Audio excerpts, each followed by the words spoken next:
Hey, it's Stu, and this is going to be a TBR video. I think this TBR will extend more than a week, but I that thing's happening where things are coming off hold on the library, and I have a lot of schemes and plans, and we'll see how they land. So I'm going to start with the books that I only have digital or audio copies of through my library. And the first one is a book that I hope to get to. I've suspended this hold more than once, but the Irish Author Reading Challenge made me think to prioritize it, and that's Sunburn by Chloe Michelle Haworth. I've heard great things about this book. I think this author has another one that came out maybe 2025, and to fit the prompt, she has something, maybe a memoir coming out in 2026. So Sunburn by Chloe Michelle Haworth, I plan to read digitally. I've yet to see this book in any kind of thrifting opportunity, so just went ahead and got it from the library. International Booker inspired books, actually, She Who Remains by Renee Carabash, translated by Isadora Angel,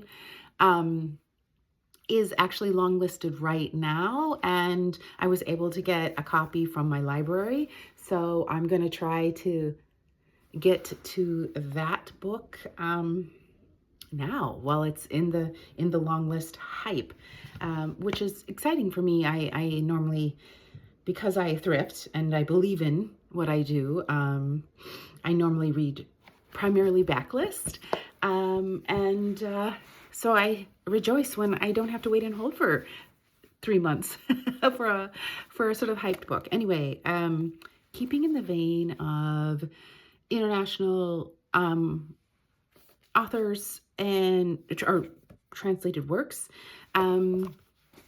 Convenience Store Women. I'm really hoping to get to this book by Sayaka Murata, and translated from the Japanese by Ginny Tapley Takawori. This book has a lot of acclaim. It's been around for a while. I found this at an independent bookstore that I used some credits to get, and I think, yeah, I was hoping to get to this, so I'm going ahead and putting it in my, which I would think maybe more a pile of possibilities than a TBR. Otessa Moshfegh, Death in Her Hands. I actually just found this book for like 75 cents at a local thrift store. I now own 3 Otessas, so I went from a period of not seeing her anywhere to then seeing her multiple places. And because this has a green cover, and because I like to just kind of, you'll see there's a green cover theme. In fact, I might even go there. I might even go there now to tell you. It doesn't seem like a very big commitment. I recently hauled this book, and I do like to sometimes get to books that I recently hauled just to keep the enthusiasm alive. So I hope to get to this. Speaking of other green covers, Wayward by Emily Hart has been sitting on my physical and my library hold for the digital version, TBR, for quite some time. I actually thought that I was going to read this in December, and I didn't. So I felt it. Well, first, I have the digital version just because, in case I need it, to switch from the physical to the digital for eye strain.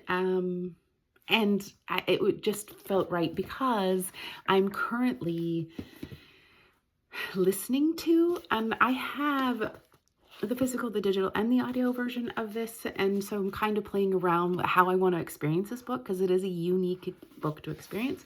This is Hollow Kingdom by Kira Jane Buxton. So in Wayward, we have this is a fantasy, and I believe it's a standalone fantasy novel, so that I'd have to look that up. Never mind. I think I had also had this plan for the 52 Book Club's reading challenge because of the standalone. But in Death in Her Hands, I think is weird girl, like maybe female leaning on horror. And then this lovely, lovely book, Hollow Kingdom, is a anthropomorphized animals in a apocalyptical or post-apocalyptical situation set in the city of Seattle, and our main character is a domesticated crow. There are a lot of crows in the city of Seattle, so I really appreciate that. It's a lot of humor. There's a lot of humor in this book. The crow has a friendship with the dog, and they're out basically on their hero's journey. So I have listened, I think, even further than where this bookmark is. And again, I'm trying different modalities, bringing this book up now because I've already started it. So here are my crow on the cover, crow on the cover, and then green books that are choices for this month, if for no other reason than that. And hopefully I will get to them. A book that I started while it was sunny, and reading outside, and then it was so heavy that I was almost grateful that I've lost sunny days, and in fact it's snowing today, so no sitting out in the backyard reading this. Is This Blinding Absence of Light by Tahar Ben-Jaloum, translated from the French by Linda Coverdale. This book is, the prose is so beautiful and the content is so dark. As noted by the author, it is the telling of a real story of prisoners who were basically the lower ranked soldiers of a military coup to overthrow the Moroccan king in the late 1970s, who were then imprisoned in a secret prison in the desert for 20 some years, and international efforts, exposed this prison and got these political prisoners freed. And this author spent a long time interviewing or discussing the conditions with the survivors, and then replicated it in this work of fiction. It's heavy material. And the author's prose is just so beautiful. It's almost that juxtaposition that's hard for me to handle, like the beauty in reading about unimaginable human cruelty through the beautiful prose. Okay. One other book that I had meant to get to in previous months, and maybe, hopefully, will be my short story collection. It's quite short. I'd already pulled it on for a previous TBR. I'd already mentioned a previous TBR and just didn't get to it. So I'm hoping, again, to shuffle this in somewhere. And that is My Monticello by Jocelyn Nicole Johnson. Again, a short story collection.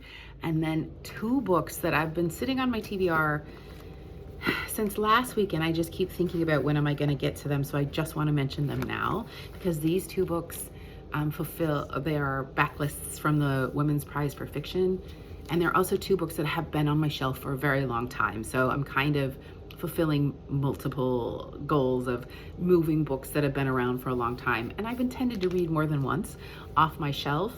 The Keep is set in a castle, so that's going to fulfill the prompt from the 52 Book Club. And The Keep is by Jennifer Egan, and it's about some friends that I think dare each other or spend a weekend in a castle. And the goings-ons, two cousins. Yeah. They're cousins that spend some time in a castle, and the goings-ons that happen there. I couldn't really get into A Visit from the Goon Squad, and I know it's got a lot of accolades in one day. I hope to try to reread it, but I wanted to try some other Jennifer Egan first. This was published much before that. This was an earlier book and a smaller one. So, this is me giving an author that I just couldn't really jive with a try again, and see how it goes. And then I've read two books already, maybe three actually, by Anne Patchett. I love her. Wayward Diaries. Something Down. Slow down. Wow, my memory. This cold, this weather changing, the stress for my job. um, I like her YouTube channels and what she's doing at Parnassus Books with her and her lovely dog Carl Van Devender. And this book would fulfill the dog mentioned in the bio prompt of the 52 Book Club, which I've fulfilled with another book, but you know. So I there's just multiple reasons to read this book. It's been on my shelf for a long time. It's a Women Prize for Fiction, long list, backlist. Yeah, backlist, and might even been shortlisted. I didn't look into that much. And yeah, State of Wonder, I liked quite a bit by Ann Patchett. So I like her writing. I don't know if I really jammed with the subject material of the other books that I read by Ann Patchett, but I'm willing to give Dutch House a try. This is a highly controversial opinion. I don't want to listen to it because I don't like Tom Hanks. And that's just my opinion. We all have our opinions, and they don't even have to be based in anything. But I did find this book probably over a year ago, and so I think this is going to get bumped up to like a priority read this week. Even though I don't know if it's the one I'm most looking forward to reading out of this giant stack. And it's really, this is just an adventure plus 2 digital, right? This is just an adventure to see what I get to, I think. Because there are a lot of books here. I was trying to not be chaotic this month, but I guess chaos follows me, or I can't avoid finding myself in it. And yeah, we'll see what I get to in next weeks, because I did everything that I planned last week with one switcheroo. I'm getting to, and so that review video will be coming in a few days. It would be the next week's review video where we'll see what I actually get to in this stack. Until then, happy reading.